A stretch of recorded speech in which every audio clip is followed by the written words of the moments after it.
नमस्कार, मैं अभिसार शर्मा। बिहार विधानसभा चुनाव 2025 के नतीजों ने एक ऐसी तस्वीर पेश की है जिसने पूरे देश को चौंका दिया है। यह एक ऐसी जीत है जिसमें हार छिपी है और एक ऐसी हार है जिसमें सत्ता का महाखेल छिपा है। एनडीए ने छप्पर फाड़ बहुमत हासिल किया है, 200 से ज्यादा सीटों पर जीत दर्ज की है।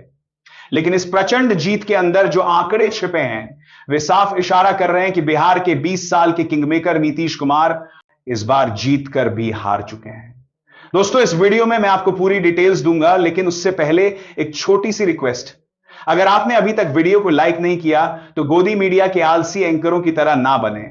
लाइक बटन दबाओ, इसे अपने दोस्तों और फैमिली के साथ शेयर करो। कमेंट्स में बताओ कि भारत के किस शहर या राज्य से आप ये वीडियो देख रहे हो। और हां, अगर हमारे चैनल को सब्सक्राइब नहीं किया है तो अभी कर लो, क्योंकि न्यूज चैनल बदल सकते हैं लेकिन सच्ची खबरें कभी नहीं। आज हम इस जीत का पोस्टमार्टम करेंगे। हम उन नंबर्स की गहराई में जाएंगे जिन्होंने नीतीश कुमार को दो तरफा फंसा दिया है। हम विश्लेषण करेंगे कि कैसे एनडीए अब बिना नीतीश कुमार के भी सरकार बनाने की दहलीज पर खड़ा है। हम देखेंगे कि कैसे नीतीश कुमार के पास अब पलटी मारकर आरजेडी के साथ जाने का रास्ता भी बंद हो गया है। जेडीयू के उस डिलीट किए गए ट्वीट का रहस्य क्या है जिसने एनडीए के अंदर के तूफान को सार्वजनिक कर दिया? क्या लोकल आज के लिए बीजेपी नीतीश को सीएम बनाएगी या चिराग पासवान के रूप में एक नया दांव खेला जाएगा? इन नतीजों को समझने के लिए सबसे पहले आंकड़ों के अभिषेक को समझना होगा। यह 2020 वाला बिहार नहीं है, यह 2025 का नया बिहार है, जहां बड़े भाई की कुर्सी बदल गई है। एनडीए ने 202 सीटों का प्रचंड आंकड़ा छुआ है, लेकिन इसके अंदर का ब्रेकअप देखिए। बीजेपी भारतीय जनता पार्टी 91 सीटें, जेडीयू जनता दल यूनाइटेड 83 सीटें, एलजेपीआर चिराग पासवान 19 सीटें, हम जीतन राम मांझी 5 सीटें, आरएलएम उपेंद्र कुशवाहा 4 सीटें। यह आंकड़ा साफ है। 20 सालों में पहली बार बीजेपी 91 ने जेडीयू 83 से ज्यादा सीटें जीती हैं। जेडीयू अब एनडीए की नंबर 2 पार्टी है और यही नंबर 2 की हैसियत नीतीश कुमार के मुख्यमंत्री पद के भविष्य पर प्रश्न चिन्ह लगा रही है, क्योंकि इन आंकड़ों ने नीतीश कुमार को दो तरफा जाल में फंसा दिया है। नीतीश कुमार की ताकत हमेशा उनकी जरूरत रही है, वो जरूरी थे इसलिए मुख्यमंत्री थे। लेकिन 2025 के आंकड़े एक नई और खतरनाक कहानी कह रहे हैं। आइए एक वैकल्पिक समीकरण देखते हैं जिसकी चर्चा पटना से दिल्ली तक हो रही है। बीजेपी की सीटें 91, एलजेपीआर चिराग पासवान की सीटें 19, हैम मांझी की सीटें 5, आरएलएम कुशवाहा की सीटें 4। अगर हम इन चारों डीयू रहित सहयोगियों को जोड़ दें तो यह आंकड़ा 119 सीटों पर पहुंचता है। 119 सीटें। बिहार में बहुमत मेजॉरिटी का जादुई आंकड़ा 122 है, यानी बीजेपी के नेतृत्व वाला यह गुट बहुमत से सिर्फ 3 सीटें दूर है और यही खेल दिलचस्प हो जाता है। इन चुनावों में असदुद्दीन ओवैसी की पार्टी एआईएमआईएम ने 5 सीटें जीती हैं। यह गणित ही नीतीश कुमार के लिए सबसे बड़ा खतरा है। यह जरूरी नहीं कि बीजेपी ऐसा करेगी, लेकिन महत्वपूर्ण यह है कि बीजेपी ऐसा कर सकती है। बीजेपी अब मजबूर नहीं है, वो जेडीयू की 83 सीटों के दबाव में नहीं है। अगर नीतीश कुमार ज्यादा मांगे रखते हैं तो बीजेपी के पास उन्हें बाहर का रास्ता दिखाने का विकल्प मौजूद है। नीतीश कुमार की असली ताकत उनकी पलटी मारने की क्षमता रही है। जब वो बीजेपी से नाराज होते थे तो आरजेडी के साथ सरकार बना लेते थे। जब आरजेडी से नाराज होते थे तो बीजेपी के पास वापस आ जाते थे।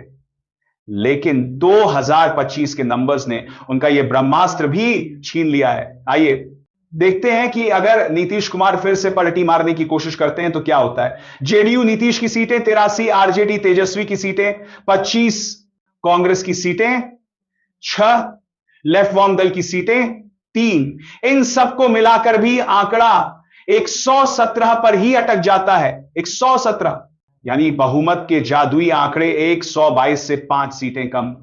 इसका साफ मतलब है नीतीश कुमार अब चाहकर भी तेजस्वी के साथ जाकर मुख्यमंत्री नहीं बन सकते। वो इधर अंडा भी जरूरी नहीं रहे और उधर मेगा जाने के काबिल नहीं रहे। ये प्रचंड जीत नीतीश कुमार के लिए एक राजनीतिक चेकमेट बन गई है। यह अंदरूनी खींचतान सिर्फ विश्लेषण नहीं है, यह सबूत के साथ सार्वजनिक हो चुकी है। 14 नवंबर को दोपहर में जेडीयू के आधिकारिक एक्स हैंडल से एक पोस्टर ट्वीट किया गया। ट्वीट में लिखा था, ना भूतो ना भविष्यति, जिसका अर्थ है ना अतीत में कोई था, ना भविष्य में कोई होगा। बिहार के मुख्यमंत्री थे, हैं और रहेंगे नीतीश कुमार। यह आत्मविश्वास भरा ट्वीट जेडीयू के हैंडल पर सिर्फ 25 मिनट तक जिंदा रहा। ठीक 25 मिनट बाद इस ऐतिहासिक ट्वीट को डिलीट कर दिया गया। क्यों? राजनीतिक गलियारों में चर्चा है कि दिल्ली बी हाईकमान से आए एक फोन कॉल के बाद यह ट्वीट हटाने का दबाव बनाया गया। बीजेपी ने नतीजों के दिन ही यह साफ कर दिया कि जेडीयू भले ही 83 सीटें ले आए, अब अपने भविष्य का ऐलान खुद नहीं कर सकती। यह डिलीट बटन जेडीयू की नई हैसियत का प्रतीक बन गया। अब गेंद पूरी तरह से बीजेपी के पाले में है। बीजेपी के सामने दो रास्ते हैं। बीजेपी नीतीश कुमार को मुख्यमंत्री बना दे। क्यों? क्योंकि अमित शाह ने चुनाव से पहले सार्वजनिक रूप से वादा किया था कि नतीजे सीटें कुछ भी आए, सीएम नीतीश ही होंगे। अगर बीजेपी अब मुकरती है तो उस पर धोखेबाजी जैसा महाराष्ट्र में एकनाथ शिंदे के साथ करने का आरोप लगाकर ठप्पा लगेगा। बीजेपी का डर यह है कि अगर आज उन्होंने नीतीश को सीएम बनने दिया तो वह 5 साल तक परेशान करते रहेंगे और अंदर का गणित भी बदल गया है। बीजेपी के विधायक 91, एलजेपी आर चिराग के विधायक 19 जो नीतीश को सीएम नहीं देखना चाहते, हेम मांझी के विधायक 5 जो नीतीश को सीएम नहीं देखना चाहते, यानी एनडीए के 202 विधायकों में से एक 115 विधायक सीधे तौर पर नीतीश के खिलाफ हैं। एक तीसरा सिद्धांत भी चल रहा है कि बीजेपी नीतीश को सबक सिखाने के लिए चिराग पासवान को सीएम बना सकती है। इससे बीजेपी एक मजबूत दलित संदेश देगी, वह चिराग को इनाम देगी जिन्होंने जेडीयू को कमजोर करने में मदद की। लेकिन यह असंभव लगता है। बीजेपी जब खुद 91 सीटों के साथ ड्राइविंग सीट पर है तो वो सत्ता का ट्रांसफर 19 सीटों वाली एलजेपी को क्यों करेगी? यह चिराग को जिंदा करना होगा, जो बीजेपी की दीर्घकालिक रणनीति के खिलाफ है। तो खेल साफ है। नीतीश कुमार ने नतीजे तो सुधार लिए, लेकिन समय उनके हाथ से निकल चुका है। वह जीतकर भी हार गए हैं क्योंकि उन्होंने वह शक्ति खो दी है जो उन्हें 20 सालों से मुख्यमंत्री बनाए हुए थी। वो ना इधर के रहे ना उधर के। अब बिहार का सीएम कौन होगा, इसका फैसला पटना में नहीं दिल्ली में होगा। और यह तय है कि अगर लोकलाज के दबाव में नीतीश कुमार सीएम पर बन भी गए तो वह 5 साल के मुख्यमंत्री नहीं होंगे। आज के लिए इतना ही, मिलते हैं अगले वीडियो में। तब तक के लिए नमस्कार दोस्तों।